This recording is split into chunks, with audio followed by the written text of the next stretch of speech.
আপনাদের সাথে শেয়ার করব আমার যে ম্যাজেন্টা কালার ফ্রকটা ছিল সেটার স্লিভসের কাজ। প্রথমে ভেবেছিলাম স্লিভসের কাজ করব না, কারণ যেহেতু স্লিভসটা একেবারেই সেলাই করা, তো হাতে নিয়ে সেলাই করাটা একটু ডিফিকাল্ট হয়। তারপর মনে হলো যে না, একটু কাজ করি। আর এই কাজটা করার পরেই বেসিক্যালি মানে ড্রেসটা বেশি সুন্দর লাগছিল।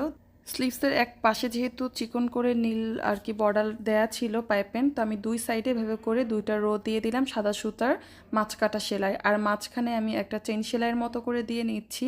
এটা একটু ডিফারেন্ট স্টাইলে করা, আমি লং ভিডিওতে ইনশাল্লাহ মানে সুন্দর করে দেখিয়ে দিব।